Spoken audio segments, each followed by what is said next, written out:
Dzień dobry, dzisiaj z nami jest pan Maciej Rybka z pracowni REM Ceramika Artystyczna. Dzień dobry. Dzień dobry pani. Cieszę się, że zgodził się pan wziąć udział w projekcie europejskim. W związku z tym mam do pana kilka pytań. Dlaczego zdecydował się pan na otworzenie, prowadzenie zakładu ceramicznego? Kiedy to było i co pana do tego skłoniło? No to było w 1981 roku. Byłem wtedy pracownikiem Instytutu Szkła i Ceramiki. No i okazało się w pewnym momencie, że ja w zasadzie to zarabiam tylko na paliwo w tym instytucie. To były czasy dużej inflacji. Dzieci były małe. Trzeba było coś dorobić. Rozumiem. Proszę mi powiedzieć, czy ktoś z członków pana rodziny wywierał decydujący wpływ na losy tej firmy? Czy pan o tym zadecydował? Czy tam pan właśnie pełni tą funkcję kierowniczą? No w zasadzie ja, oczywiście żona też ma coś do powiedzenia. Znaczy, ma dużo do powiedzenia, bo ona zajmuje się w zasadzie stroną artystyczną, a ja stroną technologiczną. Rozumiem. A ile członków w takim razie rodziny jest zaangażowanych w ten proces? No jeszcze córka i trochę zięcia. Córka została już wspólniczką, no i w przyszłości zostanie jej to przekazane w całości. Rozumiem. Wspomniał pan, że w 1981 roku zaczęli państwo swoją przygodę z własną działalnością. Czy przypomina sobie pan, albo może nam pan odpowiedzieć o jakichś trudnościach, które wtedy napotykały? No wtedy to była pełna komuna, w związku z czym trudności były wyłącznie administracyjne. To znaczy związane z ogólną niechęcią urzędników, urzędów skarbowych, sąsiadów zazdrosnych, bo mieszkaliśmy wtedy na Ulcynowie, i wynajęliśmy od spółdzielni takie pomieszczenie pralni, że tak powiem, blokowej, i tam urządziliśmy tą malutką pracowienkę, która to pracowienka była w zasadzie była w zasadzie moim laboratorium, bo ja wtedy, że tak powiem, w 1983 roku wypisałem się z instytutu i zająłem się ustawianiem technologii ceramicznych rzemieślnikom. A przy okazji i ta pracownia to była moje laboratorium, a przy okazji żona nie musiała pracować, a dzieci nie musiały chodzić z kluczem na szyi. No i to tak się zazębiało. Rozumiem. Wspomniał pan o przeszłych problemach związanych z administracją, z urzędami. Jak sobie pan wtedy z tym poradził? W jaki sposób? A to pani jest chyba za młoda, żeby to zrozumieć. No cóż, jakoś w tej komunie żeśmy sobie radzili, Rozumiem. A czy zdarzyła się panu taka sytuacja, można powiedzieć porażka, która na długo zapadła panu w pamięci, że pan sobie jednak z nią jakoś poradził? Coś, co właśnie można przekazać młodszemu pokoleniu, żeby nie powielało błędów? Zawsze byliśmy nastawieni na jakość, w związku z tym te nasze wyroby, mimo że były to czasy, gdzie się wszystko sprzedało, co się tylko zrobiło, to jednak dbaliśmy o tą jakość tych naszych wyrobów, co w przyszłości bardzo zaprocentowało, to znaczy powiedzmy współcześnie nawet zaprocentowało, bo wiadomo, że coś, co jest z naszej firmy, jest dobrej jakości. I dzięki temu też i ceny nie są najgorsze. A czy z perspektywy czasu postąpiłby pan w jakiejś sytuacji inaczej, gdyby dysponował pan wtedy wiedzą, jaką posiada pan dziś? Tak, postąpiłbym inaczej, ponieważ nie wierzyłem w upadek komuny za szybki. W związku z tym byłoby przyjemności, a więcej odłożenia kasy na przyszłość i założenia dużo większej firmy, jak już nastąpiła transformacja ustrojowa. A tak to w zasadzie ja osobiście to pracowałem może 3 miesiące w roku, a resztę pływałem po morzu. Natomiast no, żona to oczywiście na co dzień tam wykonywała te różne rzeczy. No i po prostu może bym przyoszczędził wtedy więcej i zebrał kapitał, a wydawało mi się to niezupełnie potrzebne. Można powiedzieć, czy mógłby Pan sobie tak powiedzieć, że uważa Pan siebie za człowieka sukcesu? Jak najbardziej. Super, gratuluję. Muszę powiedzieć, że firma posiada jakieś mity, legendy, opowiadania, nie wiem, zdjęcia, przedmioty, które dotyczą prowadzonej działalności przekazywane z pokolenia na pokolenie. No, oczywiście tak jest z tego powodu, że mój ojciec też był ceramikiem. W związku z tym została po nim bogata literatura. Jeszcze jak żył, zawsze mogłem pójść się poradzić od strony technicznej czy technologicznej. Także niektóre rzeczy wiem, nie wiedząc skąd je wiem. Prawdopodobnie jako dziecko uczestniczyłem w jakichś rozmowach na tematy fachowe, które tam gdzieś mi zapadły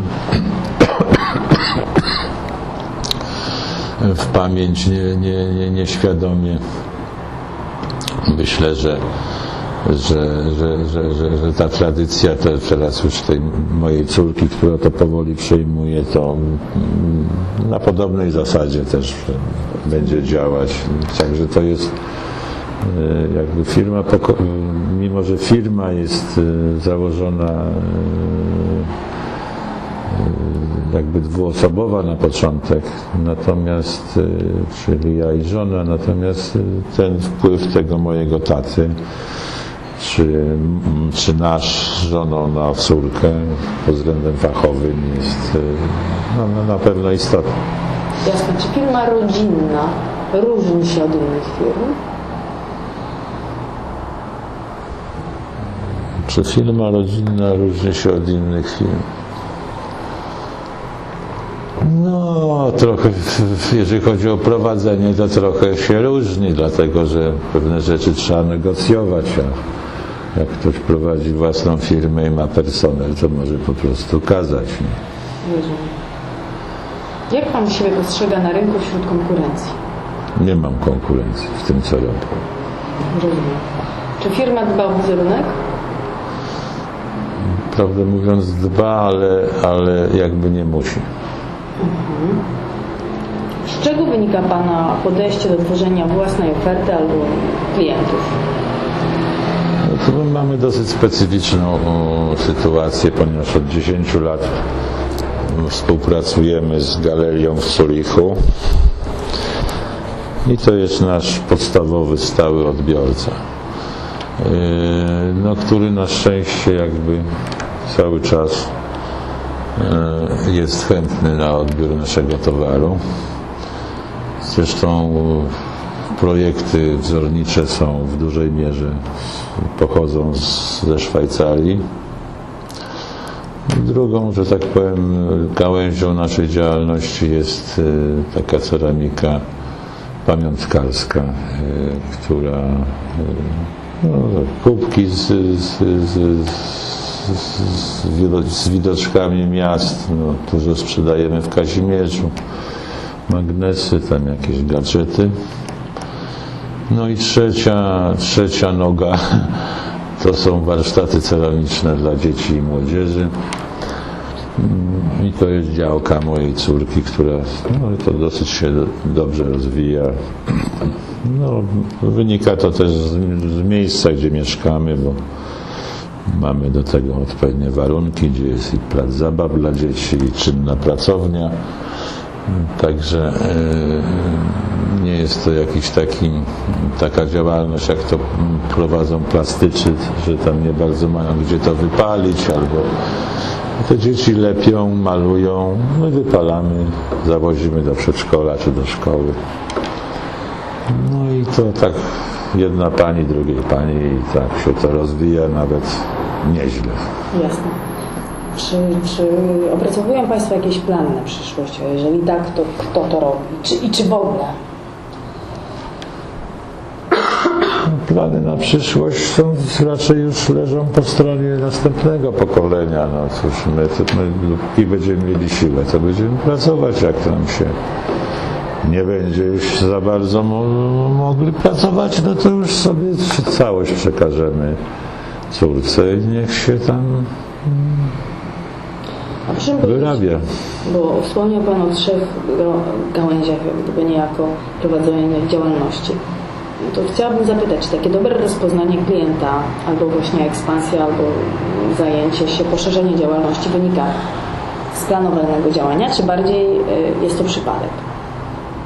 No i tak. Natomiast to znaczy, jeżeli chodzi o to pamiątkarstwo, to jest taki rodzaj sprzedaży bezpośredniej. To znaczy no, staramy się zaprzyjaźnić z klientem, zawozić mu towar, nie wysyłać kurierem, wypić z nim kawę, wtedy jest to, no to procentuje w tym, że jak przyjdzie konkurencja, to na ogół powie dziękuję, już mam dostawcę, no i to jest tak dosyć dobrze funkcjonuje Czyli od lat. bezpośrednie kontakty. Tak? Bezpośrednie kontakty są w tej branży preferowane. No i to oparte na zaufaniu, na skredytowaniu pana sklepikarza niejednokrotnie, że tam mu się daje jakiś odroczony termin płatności. No, ale na ogół jest tak, że jest z drugiej strony taki feedback, że każdy z nich, ponieważ tak się podchodzi, stara się płacić jakby od razu, wiedząc, że w razie jakiejś trudności to zawsze dostanie ten przedłużony termin. A proszę mi powiedzieć, według Pana jacy pracownicy są niezbędni, by zapewnić przedsiębiorstwu sukces? Z pracownikami to jest dosyć specyficzna branża, bo nie każdy się do tego nadaje i wymaga to dosyć sporego czasu na naukę. Wielki ból, jak odchodzi pracownik, bo to po prostu wykształcenie nowego, który by umiał wykonywać pewne czynności w sumie proste, ale precyzyjnie, co ma wpływ na jakość, to jest rok. W związku z tym u mnie pracownicy zarabiają bardzo dobrze, żeby im do głowy coś nie przyszło. Czyli żeby nie stracić pracownika, trzeba go dobrze wynagradzać, można tak powiedzieć. Tak. Wiemy już, że firma zostanie przekazana następcy, będzie to córka. A proszę powiedzieć, w jaki sposób zamierza Pan przekazać jej wiedzę na temat prowadzenia tej firmy? Czy ona już to robi? W jaki sposób? Na bieżąco. Na bieżąco. No przychodzi z problemem, albo jak ja mam jakąś nowość, no to wołam i mówię, no, zobacz to dziecko, to tak, zobacz jak to ciekawie wychodzi. A jak zrobimy tak, to nie wyjdzie, jak tak, to wyjdzie. Dobrze. I na końcu jeszcze jedno z ostatnich pytań zapytam, czy mógłby Pan się podzielić z nami jakimś problemem, może technologicznym, może marketingowym, może planowym, który się zdarzył, który udało się Państwu w jakiś sposób rozwiązać? No, specjalnie problemów technologicznych nie mam, ponieważ no, mam dosyć dużą wiedzę związaną z tym, że pracowałem w instytucie, jestem autorem, a w zasadzie współautorem kilkunastu wdrożonych patentów. No cóż, raczej do mnie przychodzą ludzie z problemami niż ja do nich. Ale oczywiście nie ma, że tak powiem, uniwersalnych. Czasami trzeba się z kimś tam skonsultować, kto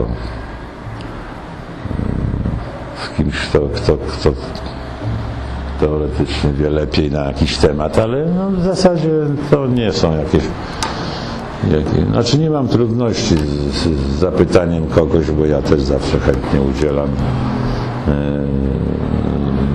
prawdziwych odpowiedzi i robię to z przyjemnością i na ogół za darmo, szczególnie za darmo, jak tam jest jakiś artysta, plastyk, który się tam boryka z czymś, a biedę klepie. No to tak. A z kolei ja mogę skorzystać z jego wiedzy w przyszłości. W końcu artysta jest wykształconym na ogół człowiekiem w tej branży i czasami podpowie jakieś rozwiązanie artystyczne, co też jest nie bez znaczenia. Super. Dziękuję bardzo za rozmowę. Życzę sukcesów. Wszystkiego dobrego w biznesie. Pani również, proszę Pani.